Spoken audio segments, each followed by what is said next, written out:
கிறிஸ்துவுக்குள் மிகவும் பிரியமானவர்களே, சந்தோஷமா இருக்கீங்களா? கிறிஸ்துவுக்குள் எப்பொழுதும் சந்தோஷமாயிருங்கள். சந்தோஷமாயிருங்கள் என்று மறுபடியும் உங்களுக்கு சொல்லுகிறேன். ஆமென். இன்றைக்கு கர்த்தர் நம்மோடு கூட பேசுகிற வார்த்தை யோவான் எழுதிய நற்செய்தி நூல் 4ஆம் அதிகாரம் 11ஆம் வசனம். அதற்கு அந்த ஸ்திரீ, ஆண்டவரே, மொண்டு கொள்ள உம்மிடத்தில் பாத்திரம் இல்லையே, கிணறும் ஆழமாயிருக்கிறதே, பின்ன எங்கே இருந்து உமக்கு ஜீவ தண்ணீர் உண்டாகும் என்றாள். ஆமென். இந்த போர்ஷன் நமக்கு என்னன்னு தெரியும். சமாரியா ஸ்திரீ. யோவான் 4ஆம் அதிகாரம்னாலே அது என்னது? சமாரியா ஸ்திரீ. ஆமென். சமாரியா ஸ்திரீ கர்த்தர் அந்த கிணற்றின் அடியிலே சந்தித்த அந்த நிகழ்வு. ஆண்டவர் என்ன கேக்குறாங்க? எனக்கு தாகமா இருக்கு, எனக்கு தண்ணி குடு கேக்குறாங்க. ஆமென். இயேசு அவளை நோக்கி தாகத்துக்கு தா என்றார். பாருங்க, அவ ஃபர்ஸ்ட் வேற ஒரு ஆர்குமெண்ட் வைக்கிறா. அப்புறம் இந்த ரெண்டாவது இன்னொரு கேள்வி வைக்கிறா. முதல் ஆர்குமெண்ட் என்னன்னா, நீர் யூதனா இருக்க சமாரியா ஸ்திரீயாகி என்னிடத்தில் தாகத்துக்கு தா என்று எப்படி கேட்கலாம்? ஏன்னா யூதர்கள் சமாரியர் கூட எதுவுமே வச்சுக்க மாட்டாங்க. சோ அவ சின்ன வயசுல இருந்து அவளுடைய அந்த குணத்தை பாக்குறோம். அதாவது அவளுடைய அந்த ஒபீடியன்ஸை பாக்குறோம். அந்த இம்ப்ளிசிட் ஒபீடியன்ஸ். அவளுக்கு அவங்க அப்பா அம்மா சொல்லி கொடுத்துருக்காங்க. நம்ம எல்லாம் சமாரியர்கள், அவங்க எல்லாம் யூதர்கள். 2 பேரும் ஒரே கடவுளை தான் கும்பிடுறோம். ஆனா யூதர்கள் சமாரியர்கள் என்ன செய்ய மாட்டாங்க? எந்த சம்பந்தமும் வைத்துக் கொள்ள மாட்டாங்க. அவங்க நம்ம வீட்டுக்கு வர மாட்டாங்க. நம்ம அவங்க வீட்டுக்கு போக மாட்டோம் அப்படின்னு சொல்லி கொடுத்துருக்காங்க. ஆனா அவங்க அவங்க ஏத்துக்க மாட்டாங்கன்னு சொல்லி கொடுத்துருக்காங்க. அதனால அந்த ஸ்திரீ எவ்வளவு எவ்வளவு அப்படி எப்படி அப்படியே ஸ்ட்ரெயிட்டா கேட்கிறா பாருங்களேன். நீர் யூதனா இருக்க சமாரியா ஸ்திரீயாகிய என்னிடத்தில் தாகத்துக்கு தான் என்று எப்படி கேட்கலாம்? பாவம், யாரோ ஒரு வழிபோக்கரு, பக்கத்து தீர்க்க தரிசி மாதிரி இருக்காரு, நல்லா உட்கார்ந்துருக்காரு, யூதனா இருக்கிறாரு, ரொம்ப முடியல, தாகமா இருக்கு போல கேக்குறாரு. ஓகே, இப்படி எல்லாம் சொல்லுவாங்கதான் யூதர்கள் சமாரியர்கள் எல்லாம். இவங்க அவங்கள்ட்ட கொடுக்க மாட்டாங்க, அவங்க இவங்களோட சம்மந்தம் வச்சுக்க மாட்டாங்கன்னு சொல்லுவாங்கதான். சின்ன வயசுல இருந்து நம்ம கேள்விப்பட்டிருக்கோம் தான். ஆனாலும் பாவம் கேட்கிறாரு, ஒரு வழிபோக்கர் கேட்கிறாரு, கொடுக்கலாம் அப்படின்னு நினைக்கல. அல்லது அந்த சூழ்நிலைகளுக்கு உட்பட்டு யாருன்னா இல்லையே, யாருக்கு தெரிய போகுது அப்படின்னு சொல்லி கொடுக்கல. அவளுக்கு அவளுடைய அவளுடைய காரியத்துல என்ன பாக்குறோம்னா, அவளுக்குள்ள ஒரு கிளாரிட்டியை பாக்குறோம். அவ எதை செய்தாலும் ஒரு கிளாரிட்டியோட செய்யறா. இப்ப நம்ம இன்றைய நாட்கள்ல அந்த கிளாரிட்டி ரொம்ப இல்ல பாத்தீங்களா? எல்லாரும் ஒண்ணு செஞ்சாங்கன்னா அப்படியே பின்னாடியே போய் அதை செய்யறது. எல்லாரும் ஒருத்தரை பார்த்து சிரிச்சாங்கன்னா ஒருத்தர் இவங்களும் சிரிச்சிடுறது. எல்லாரும் ஒருத்தரை பார்த்து அப்படி ஒதுங்கி போனாங்கன்னா இவங்களும் ஒதுங்கி ஒதுங்கி போயிடுறது இல்லைங்களா? அன்றைக்கும் நம்ம இந்த நல்ல சமாரியன்லையும் பாக்குறோம். அந்த நல்ல சமாரியன் தான் என்ன பண்றான்? வந்து அந்த மனிதனை காயம் கட்டுகிறான் இல்லையா? அப்போ இந்த சமுதாயத்தால புறக்கணிக்கப்பட்ட பெண் சமாரியா ஸ்திரீ. அவ தன்னுடைய சிந்தனையில அவ்வளவு கிளாரிட்டியோட இருக்கிறா. இன்னொன்னு, அந்த சமாரியா ஸ்திரீயை பற்றி வேதம் என்ன சொல்லுகிறது? அவளுக்கு 5 கணவன்கள் இருந்தார்கள். இப்போது இருக்கிறவன் உனக்கு புருஷன் அல்லங்கிறார் ஆண்டவர். அப்படிப்பட்ட ஒரு பெண். ஆனா அந்த பெண்ணிடத்துல என்ன பாக்குறோம் அப்படின்னா, தான் சிறு வயதிலிருந்து கற்று அறிந்த காரியங்களை அவன் அப்பா அம்மா சொல்லி அதுக்கு ஒபே பண்ணியிருக்கிறான். இது யூதர்களும் சமாரியர்களும் சம்பந்தம் கலக்க மாட்டாங்க அப்படின்னு. அந்த காரியங்களை அவ என்ன பண்றா? அந்த காரியங்கள்ல ஒரு மாறுதல் உண்டாகும் போது கேட்கிறா. இப்ப ஆண்டவர் நம்மோடு பேசுற ஒரு காரியம் என்னன்னா, அப்படி நம்ம சிறு வயதுல இருந்து கற்று அறிந்த காரியங்கள்ல நம்ம வளர வளர, ஒரு ஸ்கூலுக்கு போறோம், ஒரு பள்ளிக்கூடத்துக்கு போறோம், ஒரு காலேஜுக்கு போறோம், யூனிவர்சிட்டிக்கு போறோம், மேல படிக்கிறோம், வேற ஒரு வேலைக்கு போறோம், ஒரு இடத்துல போய் ஜாயின் பண்றோம், அங்க வேற மாதிரி. அது இப்ப நம்ம இந்த கடந்து வந்த அந்த பாதையில வெவ்வேறு விதமான அட்மாஸ்பியர்களை பாக்குறோம், வெவ்வேறு விதமான பியர் குரூப்ஸ் இருக்கிறாங்க, வெவ்வேறு விதம். ஏன் சர்ச்லயே எடுத்துக்கோங்களேன், ஃபெலோஷிப்லயே எடுத்துக்கோங்களேன், நமக்கு அங்க வெவ்வேறு விதமான சூழ்நிலைகளை வளர்ந்தவங்க இருக்காங்க. அவங்க ஒரு காரியத்தை செய்யும்போது நமக்கு நமக்கு ஒரு கன்விக்ஷன் இருக்குல்ல. அப்ப நமக்கு அது தப்பு அப்படின்னு தோணுச்சுன்னா, நம்ம அதை கேக்குறோமா? பொய் சொல்லக்கூடாதுல்ல, ஏன் பொய் சொல்றீங்க அப்படின்னு கேக்குறோமா? கேக்குறது இல்லல்ல. அப்போ ஆனா இவ கேக்குறா பாருங்க, அவர் யாருன்னே தெரியாது.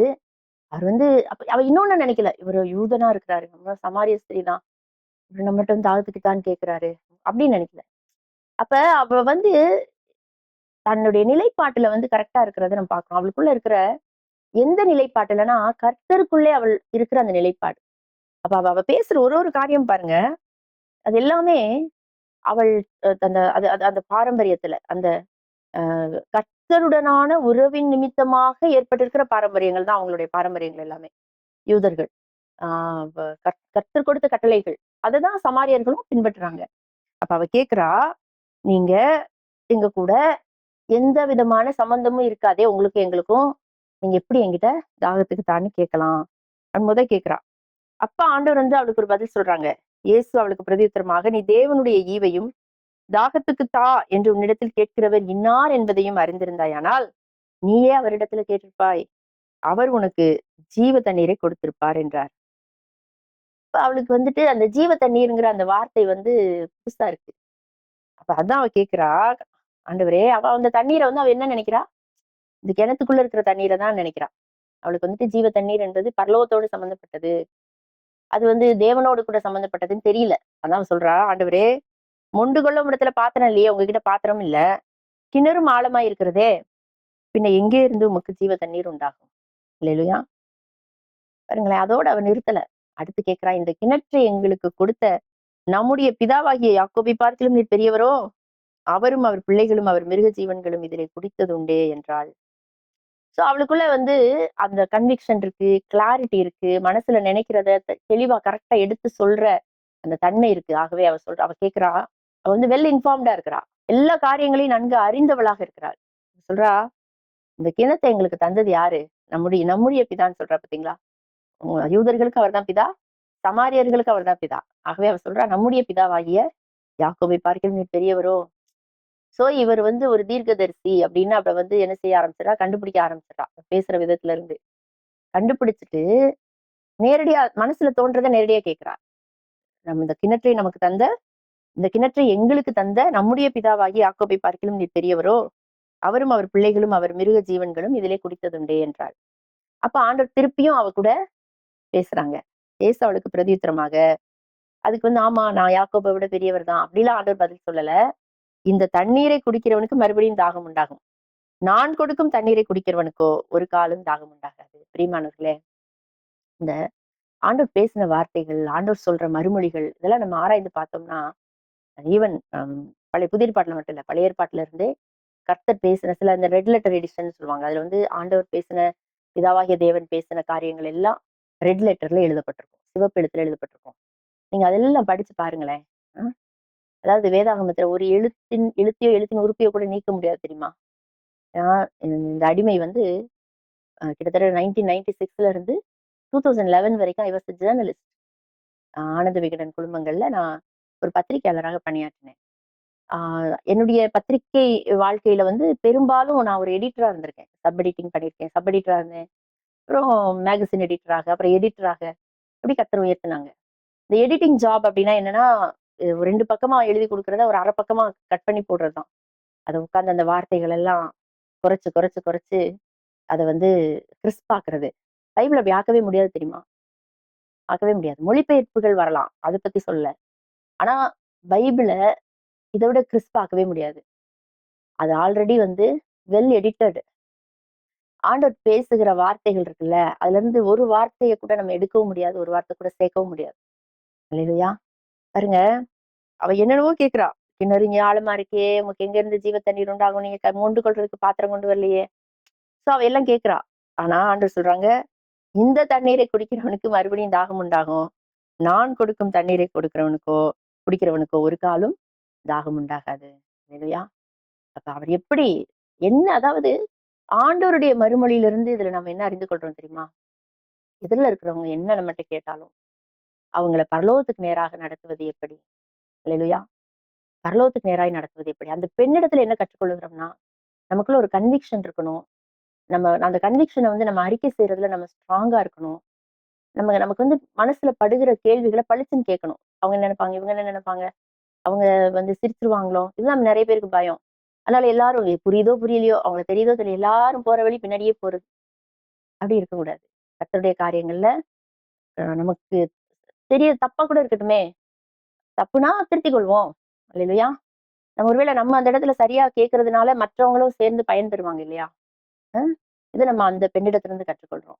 ஆண்டவரிடத்துல இருந்து என்ன கற்றுக்கொள்றோம்னா, என்ன கேள்வி கேட்டாலும் வர பதில் எதை குறித்துதான் இருக்கும்? ஜீவ தண்ணீர், தாகம் உண்டாகாது, நித்தியமான தண்ணீர். இல்லையா?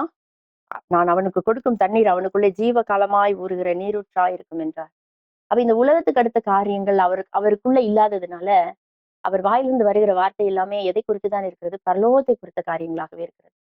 அப்படி நம்ம கிட்ட பேசுறவங்க, நம்மளும் அவங்க அவங்க உலகமாக பேசினாலும் நாம உலகமாக பேசாமல், நாம கடவுளுக்கு அடுத்த காரியங்களை அவங்களுக்கு நம்ம பகிர்ந்து கொள்ளுகிற போது, வசனம் சொல்லுது, சமயம் வாய்த்தாலும் வாய்க்காவிட்டாலும் திருவசனத்தை ஜாக்கிரதையாய் பிரசங்கம் பண்ணுங்கள். ஆமென். அப்படி நம்ம சொல்லும்போது அங்கு பரிசுத்த ஆவியானவர் இடைப்படுகிறார். அல்லேலூயா. பரிசுத்த ஆவியானவர் அங்கு ஊற்றப்படுகிறார். அவர்களுடைய இருதயம் திறக்கப்படுகிறது. அவர்கள் கர்த்தரை அறிந்து கொள்ளுகிறார்கள். சுவிசேஷம் செல்லுகிறது. அந்த இருதய வாசலுக்குள்ளாக சுவிசேஷம் செல்லுகிறது. அது கடுகு விதை போல சின்னதா இருந்தாலும் நம்ம விதைக்கின்ற போது அது கடுகு விதை போல சின்னதா தான் விதைப்போம். சின்னதா தான் ஒரு காரியத்தை சொல்லி தருவோம். சின்னதா தான் ஒரு காரியம் அவங்க இருதயத்துக்குள்ள போய் விழும் பாருங்க. ஆனா அந்த இருதயம் நல்ல நிலமாக இருக்கின்ற பொழுது அது 30, 60, 100 பலன் தரும். ஆகாயத்து பறவைகள் எல்லாம் வந்து அடைகிற ஒரு விருட்சமாக அது மாறும். அவங்களே பரலோக ராஜ்யமாக மாறி போவார்கள். அல்லேலூயா. ஆகவே இந்த கான்வர்சேஷன்ல நம்ம கற்றுக்கொண்ட காரியங்கள்ல நாம நிலைத்திருப்போம். கர்த்தர் நம்மை ஆசீர்வதிப்பாராக. நாம் ஜெபிப்போம். கிருபை இரக்கம் நிறைந்த எங்கள் அன்பின் தகப்பனே, அப்பா இந்த ஆசீர்வதிக்கப்பட்ட நல்ல நாளுக்காக நாங்கள் உமக்கு நன்றி செலுத்துகிறோம் ஐயா. தகப்பனே, இந்த வேளையில தேவ சமூகத்துல என்னை எங்களையும் தாழ்த்துகிறோம், ஒப்புக் கொடுக்கிறோம், விட்டுக் கொடுக்கிறோம். ஆண்டவரே, இதோ அந்த பெண்ணை போல, அந்த சமாரியா ஸ்திரியை போல நாங்கள் சிறு வயதிலிருந்து கற்றுக்கொண்ட உம்முடைய ஆவிக்குரிய காரியங்கள்ல, வேதத்துக்கு அடுத்த காரியங்கள்ல ஆண்டவரே நாங்கள் எதையும் விட்டு கொடுக்காத படிக்க ஆண்டவரே நீங்க எங்களை சிறு வயதிலிருந்து போதித்து நடத்தின காரியங்களை ஆண்டவரே இந்த உலக காரியங்களுக்காகவோ, மனிதர்களுக்காகவோ, அற்பமான காரியங்களுக்காகவோ நாங்கள் விட்டு கொடுத்து விடாதபடி, மாற்றிக்கொள்ளாதபடி, அதிலேயே நாங்கள் நிலைத்திருக்க, அதிலே எங்களுக்கு சந்தேகங்கள் வருகிற போது அவற்றை நாங்கள் வெளியரங்கமாய் கேட்க அறிக்கை செய்ய எங்களுக்கு அந்த போல்ட்னஸ், அந்த தைரியத்தை கொடுங்க, கொடுங்க, கொடுங்க, கொடுங்க, கொடுங்க. அப்பா, நாங்க ஆண்டவரே கண் திறக்கப்பட்டவர்களாய் வாழ கிருபை தாங்க. இந்த உலகத்துக்கு நாங்க வெளிச்சமா இருக்க உதவி செய்யுங்க. இந்த பூமிக்கு நாங்க உப்பா இருக்க உதவி செய்யுங்க. ஆண்டவரே, இருளில் கிடக்கிற இந்த உலகத்துல நாங்களும் அந்த இருளின் பின்னாடி இருளின் மக்களாகவே இருந்து விடாதபடி, ஆண்டவரே நாங்க இந்த உலகத்துக்கு வெளிச்சமா இருக்க கிருபை தாங்க, தாங்க, தாங்க, தாங்க, தாங்க. அப்படியே தரதுக்காக உமக்கு ஸ்தோத்திரம், ஸ்தோத்திரம், ஸ்தோத்திரம். ஆண்டவரே, அதே போல நாங்கள் உண்மை போல எப்போதும் பரலோகத்துக்கு அடுத்த காரியங்களிலேயே கவனமா இருக்க எங்களுடைய வார்த்தைகள், எங்களுடைய பேச்சு, எங்களுடைய சிந்தை எல்லாம் ஆண்டவரே பரலோகத்தையே பிரதிபலிக்க, அப்பா நாங்க இந்த பூமியில வாழுகிற போதே பரலோகத்திலே குடியிருக்கிறவர்களான ஒரு வாழ்க்கையை வாழ்ந்து விட எங்களுக்கு கிருபை தாங்க, தாங்க, தாங்க. நீங்க அப்படியே தருகிற கிருபைக்காக மட்டும் ஸ்தோத்திரம், ஸ்தோத்திரம், ஸ்தோத்திரம், ஸ்தோத்திரம் ஐயா, ஸ்தோத்திரம் அப்பா, ஸ்தோத்திரம் அப்பா. எல்லா துதியும் கனமும் மகிமையுமக்கே செலுத்துகிறோம். மீட்பெரும் இரட்சகருமாய் இருக்கிற எங்கள் ஆண்டவர் இயேசு கிறிஸ்துவின் மூலமாய் ஜெபித்திருக்கிறோம். ஜெபம் கேளும் பதில் தாரும் எங்கள் நல்ல பரிசுத்த ஜீவனுள்ள ஜீவன் தந்த பிதாவே. ஆமென். God bless you. Have a nice day.